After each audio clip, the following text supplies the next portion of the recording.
yourself? Good. Another Comic Con. Yeah. Another blessed, beautiful day. Your project, First Kill. Checked it out. Now, the thing with that was, I felt like that was a very important series. It meant a lot for the LGBTQ plus community. Netflix major backing and promotion for it, and it certainly caters to a lot of different audiences. How do you go into a project such as that, haven't seen it, read the script, and beautifully scripted? Thank you.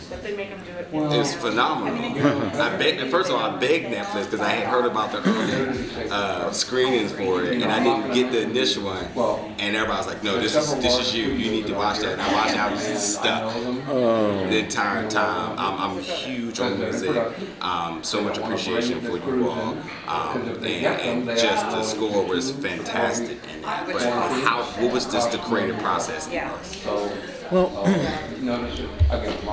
this was one of those rare projects where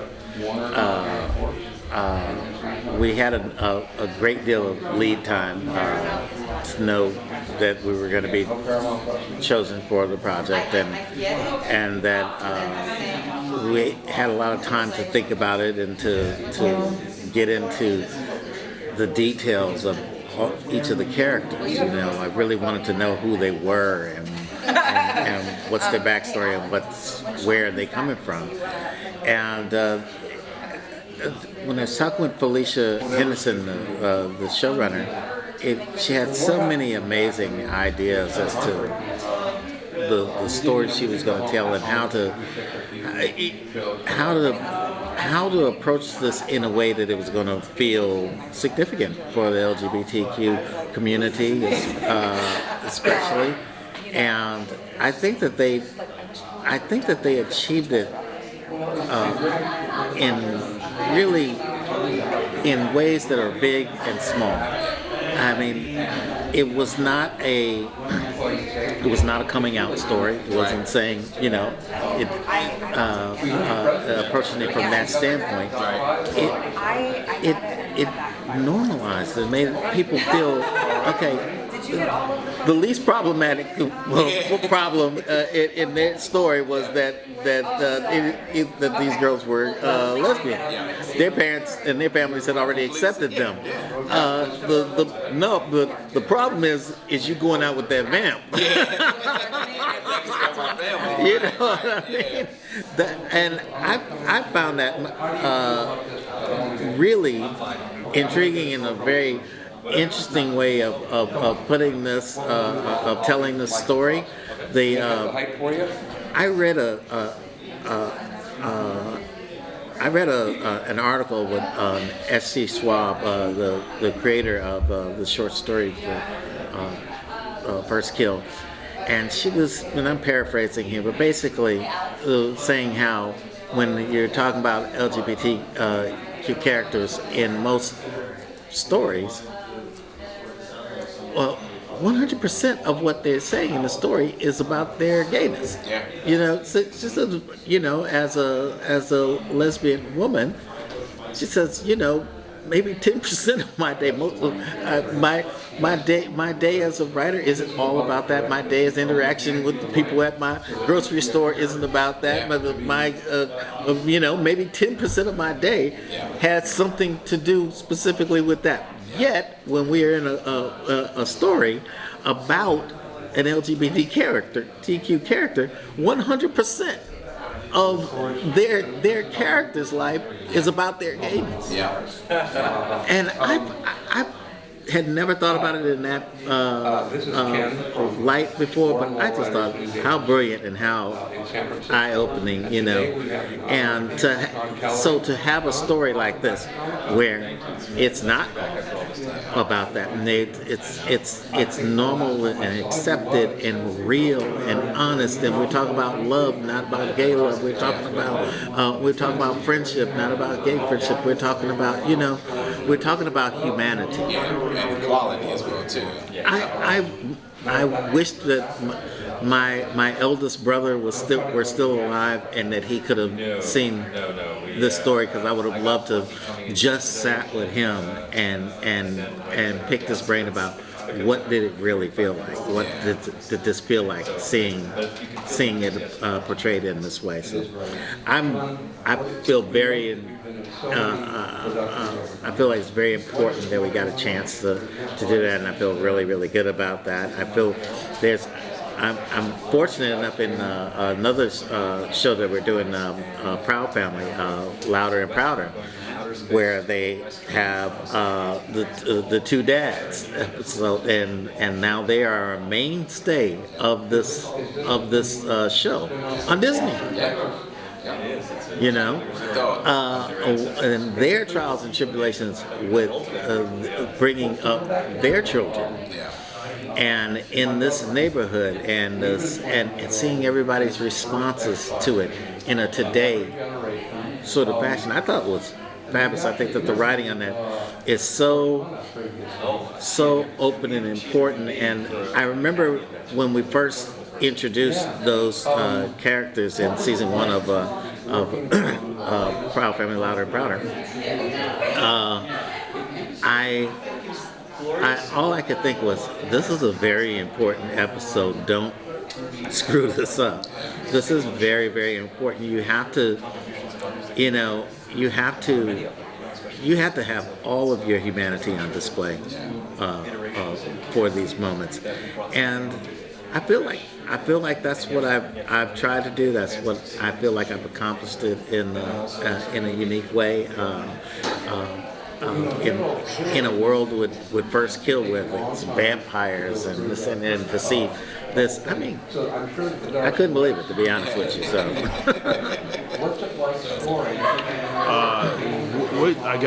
What drove you to want to pick this? I mean, obviously, like the different parts of the story for First Kill, but what kind of, the job, but like what brought you to this project specifically? Well, Felicia Henderson, who's the showrunner, I've worked with her on a number of shows, and she had said she wanted to see me on this show as well, because she wanted to do something different, and she knows that I'm going to be that one that will swing for the fences. I said, how far you want to go? Because I'll get you kicked off TV. So what you want to do? I mean, come on. and she wanted to see this music be as aggressively different and pushing the limits as the story were going to be, And she didn't. She took the gloves off and was very, very supportive of giving me a latitude to express myself in a bold and interesting way, and I think it came across. We couldn't just approach it like any other score. I couldn't just come from the last score I did and say, oh yeah, I'm going to put a little bit of that color in. No, I rethought the whole thing. I was changing sounds and creating sounds that I hadn't used before in any show. I was tying my hands so that I would not do things that I had done before, and I wanted to express it in a thoroughly real and honest way.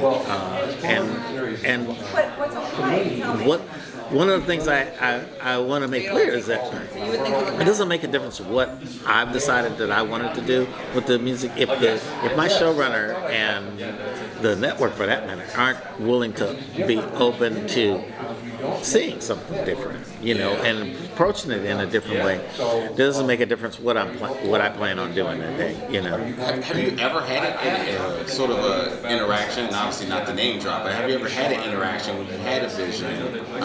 You are a professional, score some of the best projects out there, but have you ever had a situation where you had to walk away because they didn't trust your vision?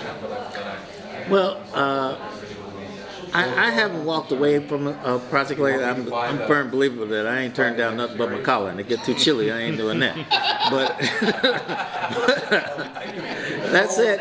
And how can I change something from outside? That's true. I think it is my job is, especially as an African American in a field where there just aren't African Americans on show. I mean, you can imagine a show like First Kill. Yeah. I'm sorry, that's not it's not Moesha. Yeah. You know, and yet having this black composer didn't destroy your show. Yeah. It made it grow and thrive in a different way. Yeah. You know. I don't typically like to use this word, but for lack of better words, the responsibility in taking two major projects, that's his First Kill and Proud Family, because, you know, so you talk about the black and African American community, you know, we're very possessive about certain properties. And Yeah. when the Proud Family came back, there was a lot of like, maybe? Do we want this? Do we not want this? You know, how we are about these things and whatnot. But Don't change my theme song. because you know they're gonna talk. Did you feel a sense of self, either pride, but responsibility in handling these projects, especially because they represent two major communities who are very vocal about things being handled the right way. The LGBTQ plus representation displayed adequately, and the black community, as I said, very possessional about our properties, our titles, our claim to fame, our things we grew up with. But did you feel a sort of responsibility either one of you? Yeah, I was just speaking in the panel, and people were talking about their doing music for a reboot, and it had all this historical music to it. I said, well, think about it from my standpoint. I rebooted me. I was the original boot, and it, you know. I love it that the producers and Disney called Proud Family Louder and Prouder more of a reimagining than a reboot. Think of it as a different, as a new project altogether. They're in a different point of their lives, different time, and however special we hold the original, I don't want anybody to hold it any less in their hearts than they do. But the theme song, for instance, let's just go there on Proud Family, and you say, you know, how could you change from an iconic artist like Beyonce and Solange and Destiny's Child? I want to say, let's roll back the tape a little bit. Bootylicious had barely come out. They were not the iconic group yet. They were a very, very hot new group. And Solange had never done one single album. She actually was 16 years old. You know, we were, if you follow our thought process at that point, our process was to try to find someone who was, people who were new, that were exciting, that spoke to their age. You know, and they were perfect for that. Really? Am I supposed to say that it should have stayed the same if we're trying to, if we put that same a measuring stick to it? We wanted to get some an artist that was new and young and exciting for now, and which led us to Joyce Rice, who the producers Ralph and Bruce said when they met her online, we did a Zoom meeting, and they said, "Oh my goodness, if Penny Proud was an actual recording artist, she would be Joyce Rice." I mean, just her, and what they mean by that is her energy and her vibe, and just, you know, the sweetness but strength in her, and that's what made us choose that. That's what made us go Joyce Rice's way. And Joyce Rice is at that same point in her career where, you know, the very next album may be one of the biggest albums in the world, you know. And so I feel like that was a choice to be made. And I feel like think about this too. not only her, but several of the people that I have working with me musically on Proud Family. This show was made for the original show was made for them. They were, the average age of a viewer back then would have been 10, 11 years old. Guess what? 20 years later, my assistants are 29,